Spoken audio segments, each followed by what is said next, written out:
আসসালামু আলাইকুম। ওয়ালাইকুম হ্যাঁ, আসসালাম রহমতুল্লাহ বরকাতুহ। জি। জি, আমি পশ্চিম বাংলা থেকে বলছি। কোন ডিস্ট্রিক্ট? বর্ধমান জেলা। বলেন প্রশ্ন। আমাদের মসজিদে ইমাম সাহেব উনি হচ্ছেন জামাতপন্থী আর হুম, অল্প জ্ঞান আর কি, মানে খুব বেশি জ্ঞানী নন।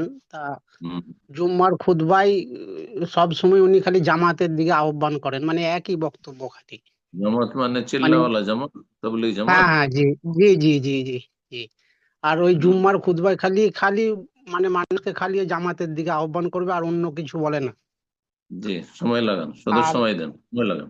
হুম, হ্যাঁ, খালি ওতে সবাই না, আর বড় বড় মানে ফজিলতের কথা বলেন, যেমন কাউরির ঘরে দাওয়াত দিতে গেলে যদি বাইরে দাঁড়িয়ে থাকেন তাহলে বলবে যে মানে ওই কাবা শরীফে 5 রাকাত নফল নামাজ পড়ার সমান স্বভাব, মানে এইসব স্বভাবের কথা হুম, বলবেন।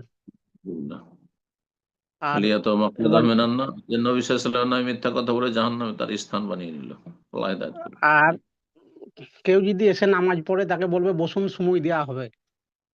হুম। মানে জুম্মার আল্লাহ হিদায়াত সময় কেউ যদি এসেই 2 রাকাত পড়তে যায় বলে বসুন বসুন, সময় দেওয়া হবে পরে, মানে খুতবা বন্ধ করে উনি বলবেন যে সময় দেওয়া হবে। প্রশ্ন বলেন আপনার।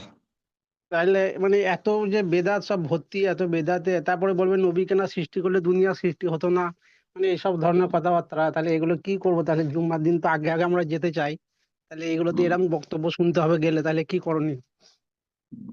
না, ওদের বেদাতি বয়ান শুনতে যাওয়ার দরকার নেই। যখন আজান হবে খুতবার, ওই আরবি যেটা খুতবা পড়ছে সেটা সেটা শুরু হওয়ার আগে ঢুকে যাবেন।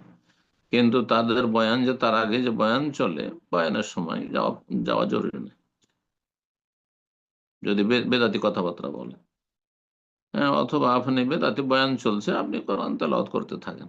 ওই বেদাতি বয়ান কেন শুনবেন? বুঝছেন? দোয়া করতে থাকেন, জিকির আজকার পড়তে থাকেন। আল্লাহু আ'লাম।